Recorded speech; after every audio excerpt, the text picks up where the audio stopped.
Have you ever failed so many times that you quietly started to believe success simply was not meant for you? You tried once and it collapsed. You tried again and failed again. And now you are on your third, fourth, or fifth attempt while people around you tell you to stop dreaming and be realistic. If that sounds familiar, I want you to hear this clearly. Failure is not the opposite of success. It is the cost of entering the game. Today, I want to share a story that is not about overnight wins or lucky breaks. It is the story of a man who failed repeatedly, who lost money, confidence, and respect, who reached a point where giving up felt like the only reasonable option, and yet that same man went on to build a business worth millions, not because he was more talented, not because he had the right connections, and not because luck finally chose him, but because he learned one simple truth that most people never accept, and one hard discipline that most people never commit to. This story is about persistence done the right way, about learning before acting, about staying long enough to let progress compound. If you have ever questioned your ability, if you have ever felt embarrassed by how many times you have failed, if you are standing at the edge, wondering whether to try one more time, stay with me, because this story is not just about him. It might be exactly what you need to hear right now. The man at the center of this story is named Victor. He grew up in a working industrial city where stability mattered more than ambition. His family was not wealthy, but they were secure. His father owned a small printing shop that paid the bills and put food on the table. Victor went to college and followed the expected path. From the outside, his life looked fine, but inside he felt restless. Victor did not want a predictable life. He wanted to build something of his own, to create value, and prove to himself that he was capable of more than simply maintaining what already existed. At 22 years old, shortly after graduating, he used his savings to open a small mobile phone accessory store. Smartphones were just beginning to grow in popularity. Victor believed he was early and made the right move. He was wrong. Within 8 months, the store closed. The expenses kept rising, but customers did not. By the time it ended, he had lost $15,000. It was his first real failure. His father offered him a safe way out. Come work at the family business, learn the trade, build a stable future. But to Victor, that choice felt like surrender. Not to his family, but to his own fear. Accepting safety would have meant letting go of the dream he was not ready to release. So, instead of stopping, Victor chose to try again. Over the next few years, Victor kept moving forward even as the results kept moving backward. At 23, he launched an online tutoring service. He spent months building the platform, finding tutors, and reaching out to parents. After a full year of effort, only a few customers signed up. The income barely covered basic costs, and the project had to be shut down. He tried again the following year, with a food delivery idea, then a small clothing business, then an event planning service. Each attempt started with hope and ended the same way: rising costs, slow traction, and money running out. People began to notice. Friends stopped asking how the businesses were going. Some quietly stopped calling at all. Victor became known as the person who was always trying and always failing. What hurt most was not the money he lost. It was the doubt that slowly took its place. Late at night, he questioned whether everyone else was right. Maybe he was not built for this. Maybe persistence was just denial wearing a better name. By his late 20s, his savings were gone. Credit cards were maxed out. Loans from relatives turned into uncomfortable silence, and when his next venture collapsed, the consequences were heavier than ever. He found himself without income, without direction, and without confidence, standing at a point where continuing felt risky, but stopping felt permanent. If you have ever been in that space, where every new attempt feels harder than the last, leave a comment and share how many times you have tried. Your story might help someone else keep going. The next failure pushed Victor to a place he had never been before. This time he had taken bigger risks. He borrowed money, he committed to long-term expenses. He believed that acting more confident would somehow create better results. It did not. When clients slowly disappeared, the pressure became impossible to ignore. Bills arrived faster than payments. Promises to others became obligations he could not keep. One by one, the supports around him fell away. Eventually, there was nothing left to hold up. Victor was forced to step back into his childhood home. The same room that once represented comfort now felt like proof that he had gone backward. His father grew quiet. His mother worried constantly, and Victor felt the weight of disappointment without anyone needing to say a word. For the first time, he questioned not just his strategy, but his identity. He wondered if he had confused determination with stubbornness, if trying again was courage or simply fear of accepting a different life. One night, sitting alone and looking at unanswered job applications, Victor made a quiet promise to himself. He would try one more time, not to impress anyone, not to prove people wrong, but to find out the truth. If this final attempt failed, he would walk away, knowing he had given everything he had, and if it worked, it would only be because he was willing to change how it tried. That decision did not bring relief, but it brought clarity, and clarity was the first step forward. Victor knew that this final attempt could not look like the ones before it. He needed time, he needed guidance, and most of all, he needed a way to survive while he figured things out. With no access to loans and no trust left from banks, he took a job waiting tables at a high-end restaurant. It was not glamorous, but it paid the bills and gave him something unexpected: perspective night. After night, he served business owners and executives. He listened as they talked about challenges, decisions, and long-term plans. He noticed how patient they were, how little they rushed, how focused they stayed on fundamentals instead of quick wins. To the end of each shift, Victor felt conflicted, grateful for the income, embarrassed by the contrast, motivated by what he was observing. One evening, a regular customer started a conversation. He was older, calm, and direct. After watching Victor work for weeks, the man asked a simple question: "Why are you here?" Victor paused, then answered honestly, "Because everything else I tried did not work." Instead of judgment, the man showed interest. He listened carefully and then shared his own experience, years of failure before any real success appeared. That moment mattered, not because it offered hope, but because it offered understanding. For the first time, Victor realized that failure was not unique to him, and that progress might require learning from someone who had already walked that road. The man Victor met that evening did not offer sympathy. He offered perspective. He explained that before his own success, he had failed more times than he could easily count.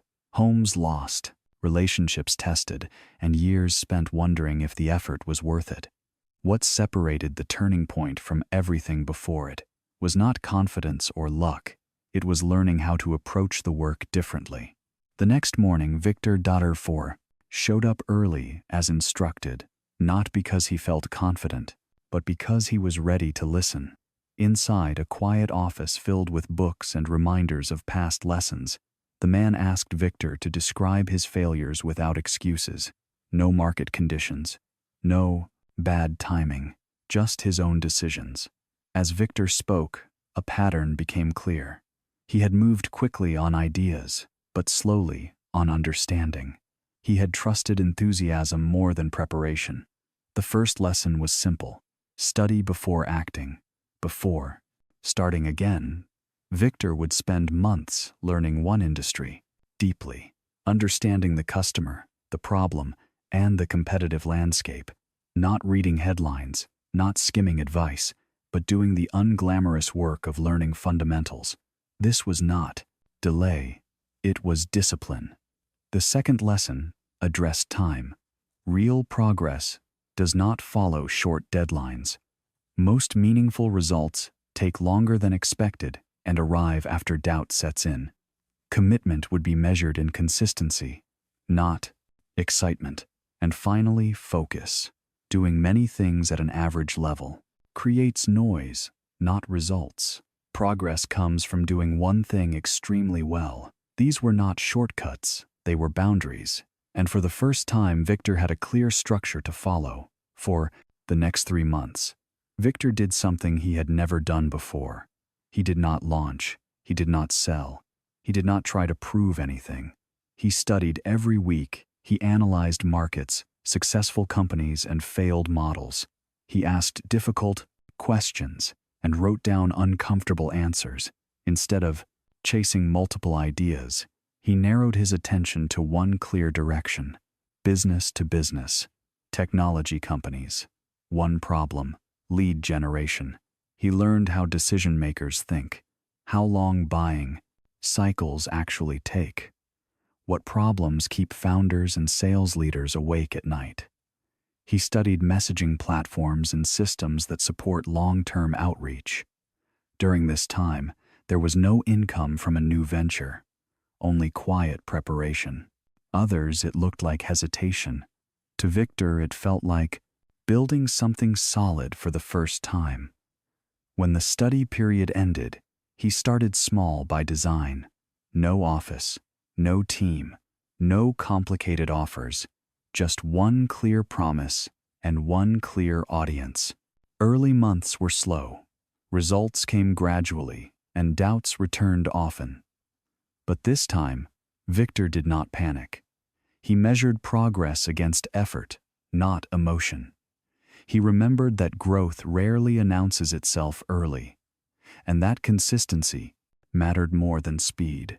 Instead of quitting at the first sign of resistance, he stayed, 1 week at a time, one client at a time. This was not dramatic, it was quiet, and that is what made it different. Progress did not arrive all at once. Some months looked like movement. Others felt like standing still. There were weeks when effort led to results, and weeks when nothing seemed to change. Old doubts returned, and familiar voices questioned whether this path was any different from the last ones. But Victor held on to the structure he had committed to learning.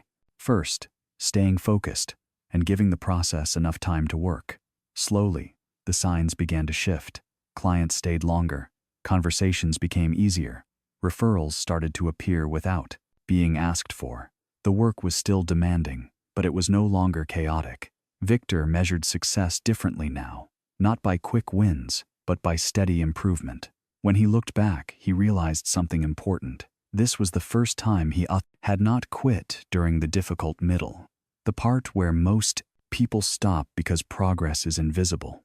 That realization changed how he saw himself, not as someone who failed often, but as someone who was finally finishing what he started. If you are listening, and this stage feels familiar, the quiet effort, the slow progress, the uncertainty without clear signals, you are not alone. Many people reach this point and assume they are falling behind. In reality, they may be closer than they think. If this resonates with you, you are welcome to share your experience in the comments. Sometimes naming where you are is enough to keep moving forward. The results that followed did not feel sudden to Victor. They felt earned. What began as small, steady income turned into predictable growth. Clients who stayed began to recommend his work to others. The process that once felt fragile started to feel repeatable. With stability came confidence. Not the loud kind, but the quiet confidence that comes from knowing how the work actually functions. For the first time, Victor was not reacting to problems. He was anticipating them, adjusting systems, improving quality, and protecting focus. As demand increased, he made careful decisions. He did not rush to expand. He added support only when it was necessary, always prioritizing consistency over speed. Eventually, the work outgrew what one person could manage. A small team formed, then a slightly larger one. Growth remained controlled and too intentional. What mattered most was not the numbers, it was the contrast. The same person who once moved from idea to idea now stayed with one path long enough for it to compound. Looking back, Victor could clearly see the difference. Nothing magical had changed. He was not suddenly smarter or luckier. He simply stopped abandoning the process before it had time to work. That shift turned effort into results, and results into momentum. This phase did not erase the years of struggle, but it gave them meaning. Each past mistake became a lesson instead of a label, and that reframing made all the difference. Years later, when people looked at Victor, they saw only the outcome: a stable company, a clear reputation, and a story that seemed easier in hindsight. What they did not see were the years of confusion, the repeated failures, and the long period where progress was invisible. The turning point was never talent or luck. It was a decision to change how he tried. Victor stopped rushing into action without understanding. He learned before he built. He committed to a realistic timeline, and he chose focus over noise. Those principles did not guarantee success. They simply gave effort a chance to work.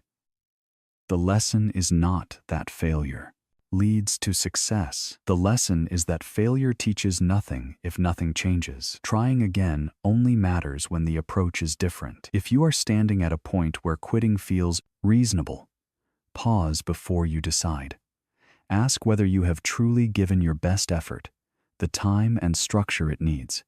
Progress often arrives quietly, after doubt, after discomfort, and after most people would have stopped. If this story reflected something in your own experience, you are invited to share where you are in your journey, not for attention but to acknowledge that you are still moving. And if this message helped you see your situation more clearly, consider staying connected. More stories like this will follow. Sometimes the difference between where you are and where you want to be is simply the decision to try once more with patience and with purpose.